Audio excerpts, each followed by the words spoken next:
Halo guys, apa kabar? Semoga kalian di sana dalam keadaan baik-baik saja. Sambil menikmati pemandangan yang indah di kota Hong Kong ini, yuk dengarkan curhatanku ya. Sebenarnya bukan curhatanku sih, aku cuma mau cerita kisah hidup seseorang. Kata narasumbernya sih ini kisah nyata, tapi nggak aku ceritain detailnya orangnya aslinya gitu. Cuman mau aku samarin aja ya, soalnya ini privasi juga, soalnya kan kisah nyata. Nah, temenku itu kan punya sepupu TKW juga. Oke, sebut saja nama sepupu temenku itu Rani ya. Si Rani itu sudah bekerja 10 tahun di Hong Kong. Dia itu udah punya anak 4 apa 5 ya. Nggak tahulah, lupa aku. Pokoknya anaknya banyak gitu ya. Dan nggak cerai sih sama suaminya waktu kerja di Hong Kong itu. Si Rani itu tiap hari Minggu libur ya guys. Terus dia tuh selingkuh ya, punya pasangan di Hong Kong juga.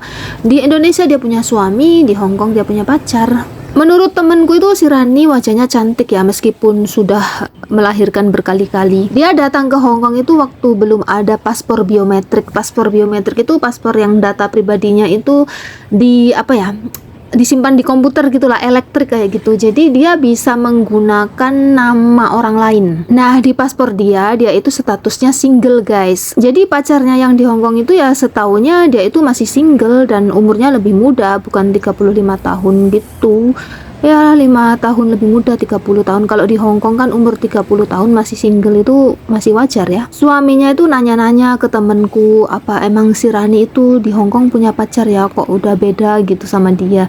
Ya namanya juga suami istri ya, kalau salah satunya selingkuh itu pasti ada firasat. Tapi anehnya si Rani itu nggak nikah sama orang Hong Kong, malah nikahnya sama orang di Jakarta, dan itu belum cerai sama suaminya. Ya lama-kelamaan ketahuan ya, akhirnya anak-anaknya si Rani itu menyuruh ayahnya atau suaminya Rani yang pertama untuk menceraikan Rani. Jadi Rani nggak poliandri lagi kan, suaminya cuma satu, yang kedua itu kan.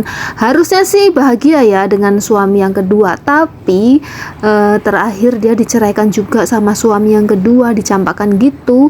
Dan dia nggak punya uang sama sekali, nggak punya rumah. Karena hasil kerja kerasnya di Hong Kong, dia kasihkan ke sama anaknya gitu buat membangun rumah. Anaknya kan udah nikah.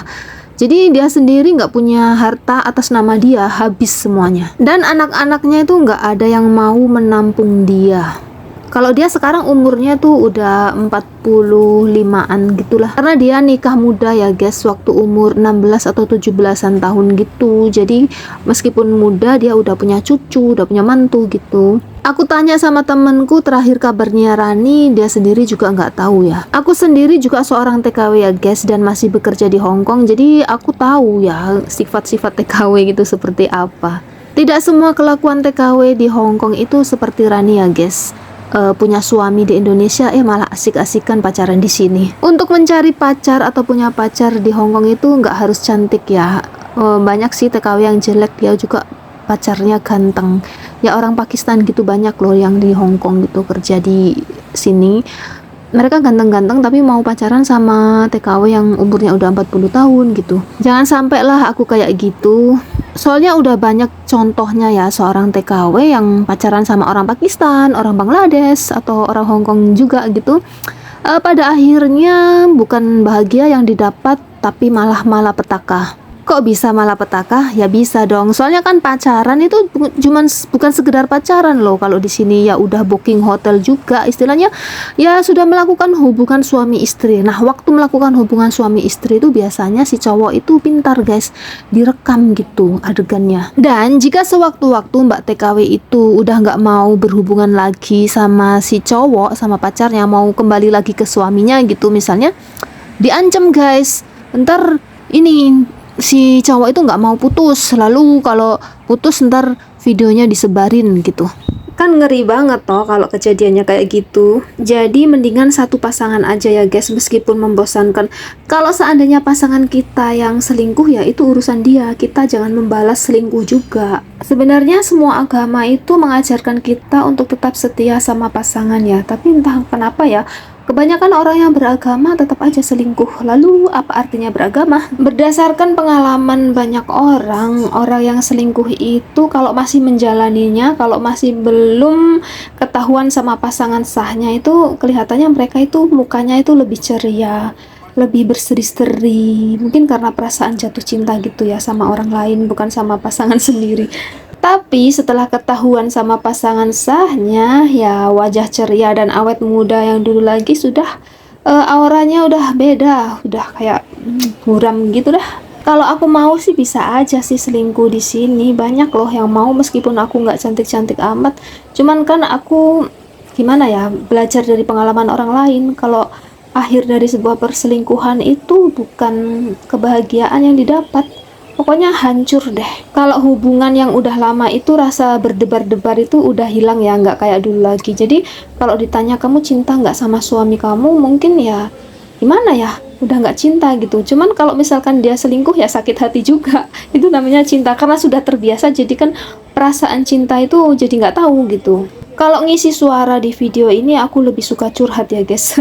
Nggak tahu kenapa ya. Oke deh, aku mau curhat aja deh kalau gitu. Gini ya guys, kan aku kerja di Hong Kong nih. Curhat apa lagi ya? Oke lah, curhat tentang masalah rumah tangga pribadi nggak apa-apa ya. Kadang itu aku terbersit dalam pikiranku, gimana ya kalau aku cari suami lain gitu.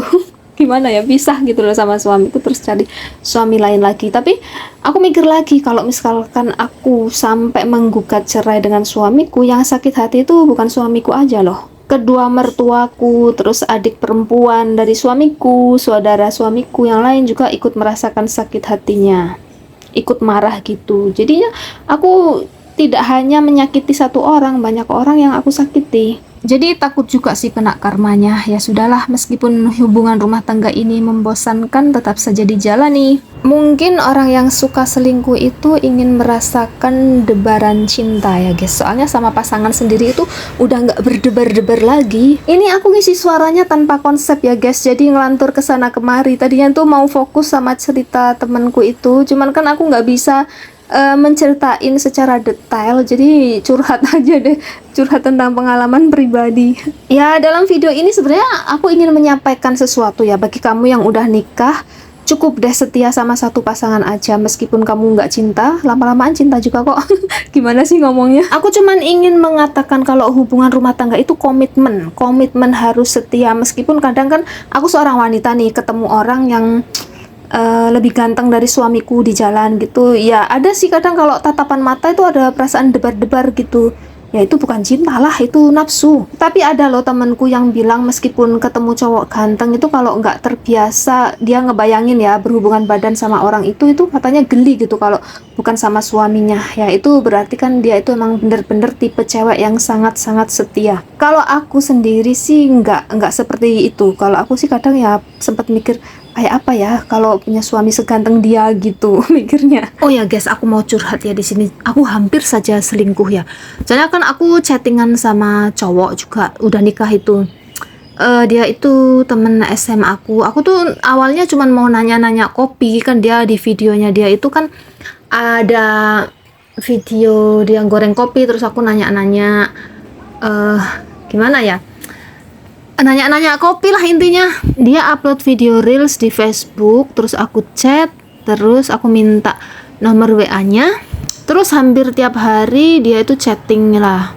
Dan dari kata-katanya dia itu sepertinya dia itu gimana ya, ada perasaan gitu sama aku meskipun dia nggak menyatakan. Dari situ aku blokir deh nomor dia, soalnya kalau diteruskan ntar aku nyaman. Menurutku sih nggak apa-apa ya, kita misalkan udah nikah terus chattingan sama cowok, tapi tujuan chattingannya itu apa? Kalau cuma sekedar selamat pagi, udah makan atau belum, itu mendekati PDKT, itu nggak bagus itu. Misalkan kamu sudah terlanjur punya penyakit selingkuh dan ingin setia sama pasangan, ya harus kayak aku gitu. Misalkan kamu chattingan berteman sama lawan jenis, terus kamu itu ada perasaan gitu, cepet putus hubungan itu, jangan sampai diteruskan. Soalnya kalau diteruskan ya ntar nyaman. Sekali lagi, chat sama lawan jenis itu nggak apa-apa asal ada maksud dan tujuannya, bukan untuk maksud PDKT. Misalkan urusan bisnis, mau jual beli apa gitu ya masih wajar. Kalau aku sendiri orangnya logis ya, misalkan aku berteman sama seseorang ini manfaatnya apa, aku berteman sama dia dapat apa gitu, dapat ilmu apa gitu.